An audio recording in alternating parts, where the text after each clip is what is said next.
আসসালামু আলাইকুম সুপ্রিয় শিক্ষার্থী, আমরা টেন্স পড়তেছিলাম। তো এর ভিতরে আমরা ফিউচার ইনডিফিনিট টেন্সের অ্যাফার্মেটিভ, নেগেটিভ, ইন্টারগেটিভ এবং নেগেটিভ ইন্টারগেটিভ এগুলো নিয়ে আমরা আলোচনা করছি। ফিউচার ইনডিফিনিট টেন্সটা মোটামুটি বোঝা হয়েছে। তারপরেও যতই আমরা বুঝি, এগুলো যখন আমরা প্র্যাকটিক্যালি লিখতে যাবো, ইংরেজি ইংরেজি এই যে রিডিং স্কিলগুলো পড়বো, এসে প্যারাগ্রাফ পড়বো, টেক্সট বই পড়বো, তখন আমরা এগুলো প্র্যাকটিক্যালি দেখবো।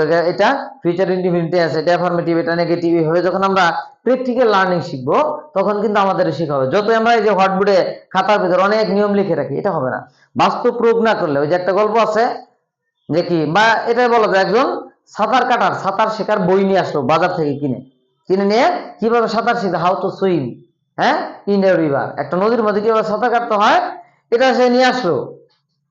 তো নিয়ে এসে সে সাঁতার কাটা বই পড়ে রাখছে, কিন্তু কখনো প্র্যাকটিক্যালি সে সাঁতার কাটতে নদীতে পুকুরে যায়নি। আরেকজন কোনো বইতেই লাগে না, কিন্তু প্র্যাকটিক্যালি কি করছে, সে শিখতে গেছে।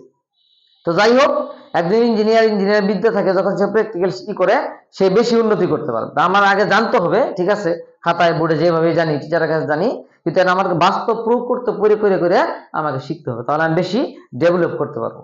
ওকে, তো এখন আমরা ফিউচার ইনডিফিনিট টেন্সটা 4 ভাবে করে শেষ করছি। এখন আমরা করব যেটা পাস্ট ইনডিফিনিটটা করবো। ইনডিফিনিট তিন প্রকার, ফিউচারটা করছি, পাস্ট করব, এরপরে আমরা প্রেজেন্ট আসবো। যেহেতু পাস্টের চেয়ে প্রেজেন্টটা আরেকটু বড়, পাস্টের চেয়ে প্রেজেন্ট ইনডিফিনিটটা আরেকটু বড়, এই যে সিকোয়েন্সটা এইভাবে আসছে, উল্টা করে আসতেছে, যেটা শিখতে সুবিধা এটা শিখতেছি। তাহলে 3টা ইনডিফিনিট শেষ করব। এখন আসতেছে পাস্ট ইনডিফিনিট। এখন পাস্ট ইনডিফিনিট চিনতে গেলে আগে আমার কিছু লাগবে, কারণ টু বি ভার্ব দিয়ে, হ্যাঁ, ওয়াজ ওয়্যার দিয়ে হয়, আর ওই হ্যাভ ভার্বের কিছু আছে, হ্যাড দিয়ে হয়। তো এগুলা এই জন্য আমি আগে টু বি ভার্বগুলো, টু হ্যাভ ভার্বগুলো, মডাল ভার্বগুলো, এগুলো আমরা টু ডু ভার্ব, এই সমস্ত ভার্বগুলো সম্বন্ধে আমরা পরিচয় লাভ করব। তো আজকে যে ক্লাসটা এটা হচ্ছে টু বি ভার্ব সমূহ। To be verb, to be verb কয়টি? প্রথম প্রশ্ন কি, টু বি ভার্ব কতগুলো? How many kinds of to be verb? To be verb কত প্রকার? তাহলে টু বি ভার্ব কত প্রকার? 8 প্রকার। টু বি ভার্ব 8 প্রকার বা 8টি, যেটাই বলি। তাহলে am, is, are, was, were, be, being, been. কয়টি টু বি ভার্ব? কয়টি? 8টি। Am, is, are, was, were, be, being, been, এই হচ্ছে কয়টি? 8টি। এটা আমরা মুখস্থ করবো যে টু বি ভার্ব 8টি। তো পরবর্তী যেটা প্রশ্ন হতে পারে যে টু বি ভার্ব বৈশিষ্ট্য কি, কিংবা আমরা এভাবে বলতে পারি যে টু বি ভার্ব কয়ভাবে ব্যবহৃত হয়। যদি আমরা প্রশ্ন করি টু বি ভার্ব কয়ভাবে ব্যবহৃত হয়, বাক্যের ভিতরে কত কত ভাবে ব্যবহৃত হয়, ব্যবহার হতে পারে। এখানে টু বি ভার্ব 2 ভাবে ব্যবহৃত। কয়ভাবে? টু বি ভার্ব 2 ভাবে ব্যবহৃত হয়। তো কি কি? একটা হচ্ছে মূল ভার্ব হিসেবে, আর একটা হলো সাহায্যকারী ভার্ব হিসেবে। ঠিক আছে, এই যে am, is, are, was, were, ঠিক আছে, এই যে বি, ঠিক আছে, তারপরে এই যে বিন, এগুলা মূল ভার্ব হিসেবে, সাহায্যকারী ভার্ব হিসেবেও ব্যবহৃত হয়। তাহলে টু ভার্বের বৈশিষ্ট্য কি? এটা মূল ভার্ব হিসেবে ব্যবহার হয়, আবার সাহায্যকারী ভার্ব হিসেবে ব্যবহার হয়। যেমন উদাহরণ দিই আমরা, he is a strong man, সে একজন শক্তিশালী লোক, শক্তিশালী মানুষ। ঠিক আছে না? সে একজন শক্তিশালী মানুষ, হি ইজ এ স্ট্রং ম্যান। এখানে ইজটা কি? এটা কি সাহায্যকারী না মূল ভার্ব? প্রিন্সিপাল না অক্সিলারি? এখানে ইজটা হচ্ছে কি? মূল ভার্ব হিসেবে ব্যবহৃত হয়েছে। এটা আমরা প্রেজেন্ট ইনডিফিনিটে এগুলো করব। এম ইজ আর দিয়ে, প্রেজেন্ট ইনডিফিনিটেন্স হয়, ওয়াজ ওয়ার দিয়ে পাস্ট ইনডিফিনিট হয়। এই জন্যই এগুলো আমরা আগে শিখে নিচ্ছি। তাহলে ইজ এ স্ট্রং ম্যান, এটা কি? Present indefinite tense. Oh sorry, এটা আমরা শিখতেছি যে ইজটা এখানে মূল ভার্ব না সাহায্যকারী, যেহেতু আর কোনো ভার্ব নেই ইজের পরে, তাহলে এটা কি?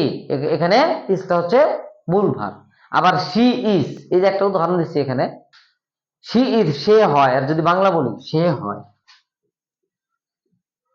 এখন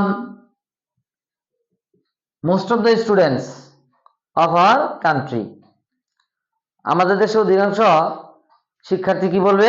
ইট is not a sentence, it is not a sentence. সে হয়, কি হয়, কোথায় হয়, কেমন হয়, এই ধরনের আমরা প্রশ্ন কিন্তু চলে আসে, কিন্তু এটা এগুলা দেখার সময় নাই। আমরা দেখবো সাবজেক্ট আর ফাইনাইট ভার্ব আছে কিনা। এখানে সাবজেক্ট আছে এবং ফাইনাইট ভার্ব, সমবেত ক্রিয়া আছে। এটা মূল ভার্ব, এটা কি? মূল ভার্ব। এটা প্রেজেন্ট দিয়ে বলছি, সমবেত ক্রিয়া ফাইনাইট ভার্ব কোনটা? যেটা থেকে টেন্স চেনা যায়। ইজটা কি? এটা থেকে টেন্স চেনা যায়। তাহলে এটা শি, এটাও বাক্য। এটাও কি বাক্য? আই এম, আমি হই, এটাও বাক্য।